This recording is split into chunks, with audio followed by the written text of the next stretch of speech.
Sarah was a single mom who had forgotten what it felt like to be seen. Her whole world was her 6-year-old son. Ayan's school runs, lunchboxes, homework, dishes, laundry, repeat. Her phone was full of school notices and grocery lists, not good morning texts or I miss you messages.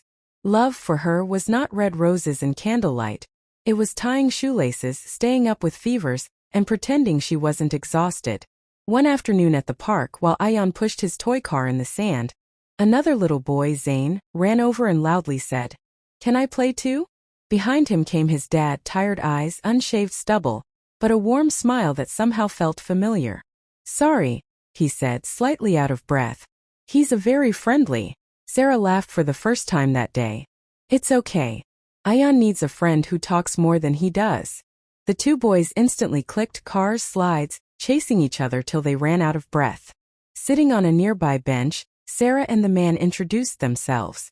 "I'm Ahmed," he said, adjusting the strap of a worn-out diaper bag slung over his shoulder. "Single dad.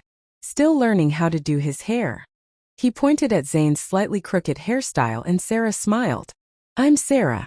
Single mom. I gave up on fancy hairstyles the day Ayan discovered mud." They both laughed, and in that moment it was like the weight they carried became a little lighter. One playdate turned into two. Two turned into every weekend. They met at the same park on the same bench, watching the same boys play the same games with the same laughter. First it was simple. "How's work?" "Exhausting." "How's life?" "Also exhausting." But slowly the conversations got deeper. One day while the boys were busy building a sandcastle, Ahmed said quietly, "Sometimes I feel like I'm failing. Like I'm never enough for Zain, for myself." Sarah stared at the ground for a second before replying, her voice soft. "I feel that every day. But if you're trying, you're not failing. Our kids don't need perfect parents. They just need parents who stay." Her words hit him hard. Nobody had said something so gentle to him in a long time. Another evening, it was Sarah's turn to break. A work call had gone wrong, a bill was overdue, and Ayan had come home with a note saying he needed a school project by the next day. She arrived at the park with red eyes and forced smiles. Ahmed noticed instantly. "Are you okay?" She tried to brush it off. "I'm fine. Just tired." But when the kids ran off to the swings, she finally whispered, "Some days I feel like I'm too much and not enough at the same time. Too broken to be loved, too busy to be wanted." Ahmed didn't try to fix it. He didn't give empty advice. He just listened, really listened. "You're doing more than enough," he said. "I see you. Even when you think nobody does. I do." Those words stayed with her long after she left the park. Soon their playdates started to change. They would bring extra snacks. "Oh, I packed too many sandwiches, you want some?" They'd stay a little longer. 5 more minutes turning into half an hour. They'd share little jokes only they understood, making eye contact across the playground when the boys had meltdowns that would have once embarrassed them. Now they just shared a small, tired laugh. Then one rainy day, the park was too muddy for playing. The kids were disappointed until Ahmed hesitantly asked, My place is nearby. We could order pizza. The kids can watch cartoons." Sarah hesitated. It felt like a line was about to be crossed. But then she looked at Ayan's hopeful eyes, and something inside her said, "It's okay to accept help. It's okay to feel happy." At Ahmed's apartment, the boys quickly took over the living room. Cartoons blaring, crumbs everywhere, laughter echoing off the walls. Sarah and Ahmed ended up in the kitchen, standing side by side, pouring juice into tiny cups. The silence suddenly felt different, charged but soft. Sarah spoke first. "Do you ever miss having an adult to share this with?" Ahmed looked at her, eyes gentle. "Every day. But lately it hasn't felt so lonely." Their eyes met, and they both knew he wasn't talking about the kids. From that day something shifted. The playdates kept happening, but now there were small changes. He noticed when she got a new scarf. She noticed when he shaved and wore his good shirt. He started bringing her favorite chocolate for the kids. And she pretended not to notice it was only her favorite flavor. She started making extra biryani for the boys. But somehow the spice level was exactly how he liked it. One evening, the boys were invited to a classmate's birthday party. It was kids only, and for the first time Sarah and Ahmed found themselves with 3 free hours. They stood outside the birthday venue, oddly quiet. both feeling the same thing but too afraid to say it. So, Ahmed finally cleared his throat. 3 hours without sticky fingers or spilled juice. Feels illegal, Sarah joked. He took a breath, courage trembling but present. There's a cafe around the corner. No swings, no slides, no cartoons. Just coffee, and maybe a dessert that we don't have to share. Would you like to go? With me. Her heart beat faster. It wasn't a playdate anymore. It was something else.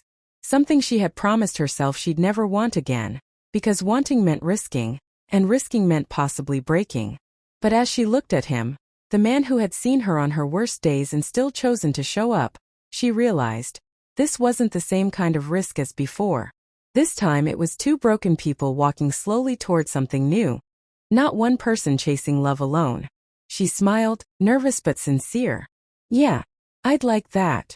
At the cafe it felt strange at first. No kids to watch, no snacks to divide, no toys to pick up. Just two adults talking about everything and nothing. They talked about their pasts, their heartbreaks, their mistakes, their fears. They talked about their kids, the way Zayn laughed with his whole body, the way Ayan slept holding his favorite toy. They talked about the future. Jobs, dreams, the quiet wish for a home that didn't feel heavy with loneliness. At one point Ahmed leaned in and quietly asked, "Do you ever feel guilty for wanting happiness for yourself, not just for your child?" Tears stung Sarah's eyes because he had said the thing she'd tried to bury for years. "All the time," she whispered. "But sitting here for the first time in a long time I don't feel guilty. I just feel hopeful." Ahmed's voice softened. "Me too."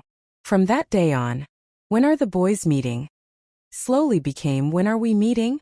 Playdates kept happening, but now, after the kids fell asleep on the couch, they'd stay a little longer. Watching a movie, sharing stories, letting their shoulders touch by accident, or maybe on purpose. They didn't rush into anything. There were still fears, still boundaries, still questions like, what if this doesn't work? What if our kids get hurt? What if I'm not ready? But love didn't show up with fireworks and music. It came quietly in the form of, "I already packed snacks for both boys. I'll pick them up from school today, you look tired. Text me when you get home so I know you're safe." One night, after another long day, the boys had finally fallen asleep, one on each of their laps. The TV played softly in the background, but neither of them was really watching. Sarah looked at the two kids, then at Ahmed.